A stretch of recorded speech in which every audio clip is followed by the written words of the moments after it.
all this while, I was keeping mum, because I first want to give a small background of my Bible upbringing.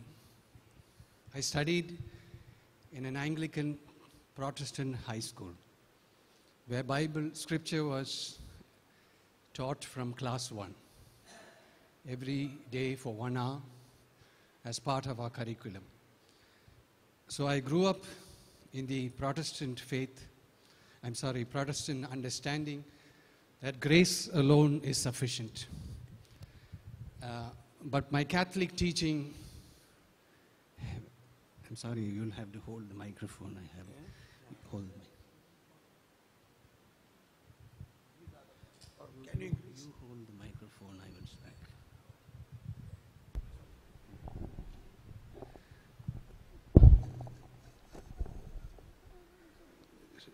So this grace alone is sufficient is a talk of which God pours out upon us every day.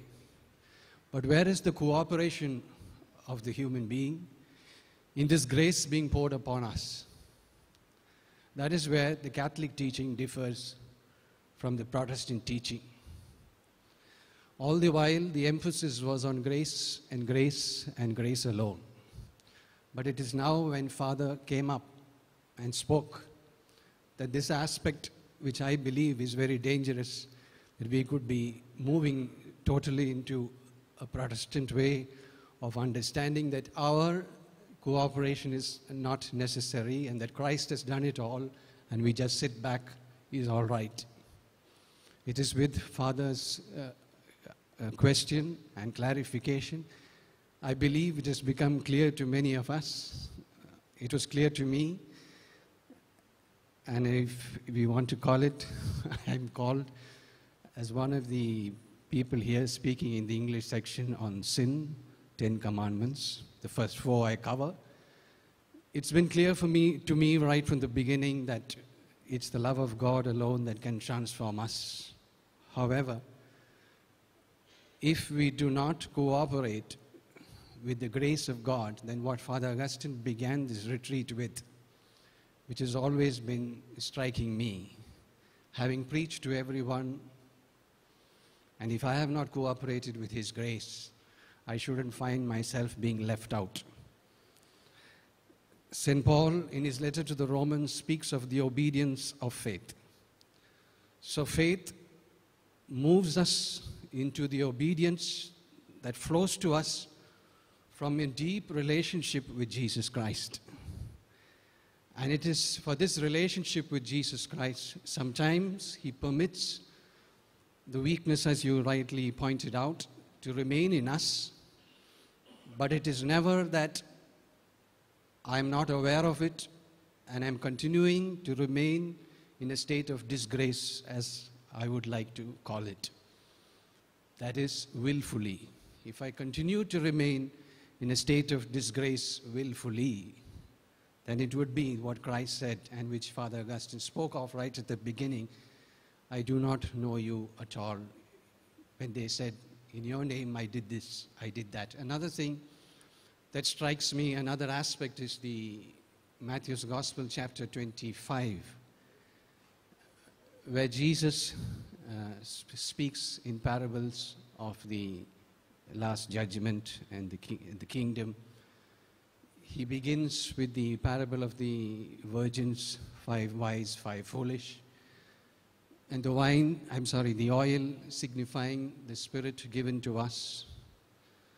But there were 5 who forgot to make use of that oil or to make sure that they have that oil within them. Then he speaks of the talents. In a certain way, we can speak of it as God giving me all His grace, all His Spirit, and I need to produce fruit. I was reading an article by a priest in America where he spoke of this aspect that he's a Catholic priest, where he spoke about not covering sin as he needed to, or he said that's done away with Christ, and therefore my sermons would not emphasize on sin so much. And what he mentioned in that article was that the church that he was serving in began to see large numbers coming in. A large number of people coming in and filling the hall. And then on one occasion, the assistant parish priest who had been serving that parish dedicatedly for many years passed away. And so he called for a mass for the soul of this assistant parish priest. And what he mentioned there was, and this was after a year, there was meant to be a fellowship dinner. At the time of the Eucharistic celebration, he mentions that there were only 5 people who attended. But for the dinner, it was packed. So then he decided that he was responsible, having been given that talent. As Pope Benedict said, the sin of this world is the loss of the awareness of sin.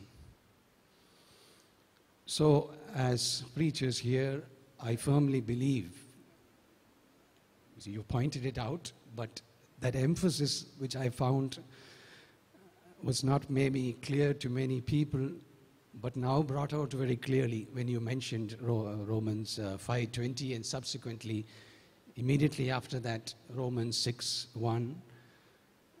It was then that I felt a bit more opened up. So I'm happy, and since you called me, I'm up here. Thank you. Thank you, Jacob.